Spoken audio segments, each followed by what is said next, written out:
As a dedicated Pokemon trainer, I'm sure you know all about the Pokemon gimmicks. Over the past couple of releases, Game Freak has given us a new gimmick almost every generation. Some of them are for sure better than others. Things such as Mega Evolution made Pokemon that were useless credible. You remember Ampharos? Yeah, nobody was using this Pokemon. They never were. But soon as Game Freak gave him a nice lock of hair and a dragon type, everybody loved him. Now, Mega Evolution was one of the better ones compared to, oh, I don't know, this trash. But we still give Game Freak the credit for trying something new. And that's also true for the new Pokemon. These Galarian and Alolan type Pokemon, they're basically all recolors. Well, we can't say that they're all recolored. But come on now, bro. You think buttering yourself up is gonna make us forget you? Alas, we've had plenty of Pokemon they do this for, and it's at least refreshing for those OG fans. However, these are for sure the worst. Within the most recent Scarlet and Violet games, I almost don't even want to finish this sentence because oh my gosh. They decided to make these new Pokemon called Paradox Pokemon. Very similar to Ultra Beast Pokemon, but we won't go there. Instead, these Paradox Pokemon are based off of either the past or the future. You'd think it would sound pretty cool, but it's unfortunately not. If you found this video, I'm sure you've happened to find other videos talking about what it would be like if this Pokemon had a Paradox form. Now, you may think that the Land Before Time Charizard or the Mecha Blastoise is really cool. However, fans making Pokemon designs is not a new concept. On that note, it almost feels as if Game Freak decided to do it too. Currently, we stand at 14 Paradox Pokemon, not including the legendaries. Mind you, 2 sets are based off of the same Pokemon, so we could drop that number a bit. However, Game Freak loves to cut corners, so we won't. So looking at these 14 Pokemon, their designs aren't bad. However, where the problem starts is this. That's right, this is the little handy dandy entry that nobody reads. Now, as a fan, I suggest you start reading these too. Game Freak loves to give you a reason why they made these Pokemon besides the quick buck. For example, did you know the reason for a Alolan Raichu is due to some weird pancakes? Yeah, I don't want to elaborate on that anymore. So let's go ahead and look at some of the Paradox Pokemon entries. Of course, depending on the game you have, Game Freak probably put in a bad entry for you. No, there's not a good reason why it's like this, it's just lazy. But anyways, let's go ahead and get started looking at some of these Pokemon. The first one we have is Roaring Moon. As I'm sure you can tell, Roaring Moon is based off of Salamis from the past, and his dex entry reads he has some type of connection to a certain phenomenon in a certain region. Huh? Now listen, if this has any canon relation to the Pokemon series, they're probably talking about the Dynamaxing stuff, or they're talking about the Mega Evolution. Problem is, Roaring Moon was a past Pokemon, so does he even have any relevance to those events? Here's another one, Iron Moth, the future version, well should be the future version of Volcarona. And directly reading off of his dex entry, it says it was described as a UFO sent to observe human.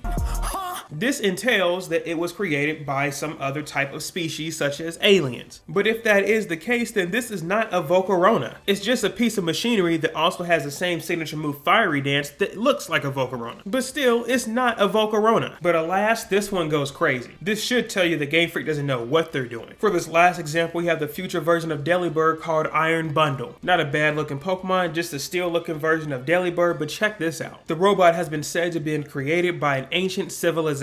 Okay, what? So Game Freak put this Pokemon inside one of the futuristic games, which is Violet. Therefore, all the Paradox Pokemon in this game are supposed to be from the future. So what Game Freak is trying to tell me is there's an ancient civilization probably 1 billion years ago, and they're so goated that they can make a future version of Delibird, and they found this Pokemon in the future even though it was made in the past. Listen, Game Freak, I know y'all have coin. If you really need somebody to write your story, we're all right here for you. Not saying we're gonna break out the pen and look like Stephen King, but we're sure as heck look better than y'all. Now, Game Freak did try to hide these problems using terrestrialization. This is a mechanic just like Z-moves where there is no new design. So Paradox Pokemon are the new design for Game Freak, and we're sure to get more as the future comes. But again, the rationality behind them is kind of bad, and also they just kind of suck. We can't say all of their designs are very great because most of them look like still versions of the original Pokemon. But at least that's subjective. What's not subjective is the lore. Most likely they're inside Scarlet and Violet due to time traveling stuff. But hey, that's literally what Ultra Beast are. But the good news is, by a competitive scene, they don't suck. I mean, wow, Wubsy, this is not fair. But anyways, thank y'all for watching. I really appreciate all the love and support. There's a new channel over here. All the people looking for anime content is going to be over here, so check that out. But otherwise, if you're looking for a new Pokemon video, we just talked about the best Pokemon trainer ever over here. But of course, we have more content along the way, and you know it's about that time for games to start popping up. So hit the notification bell, subscribe to the channel, all that other good stuff, and I'll see y'all in the next one.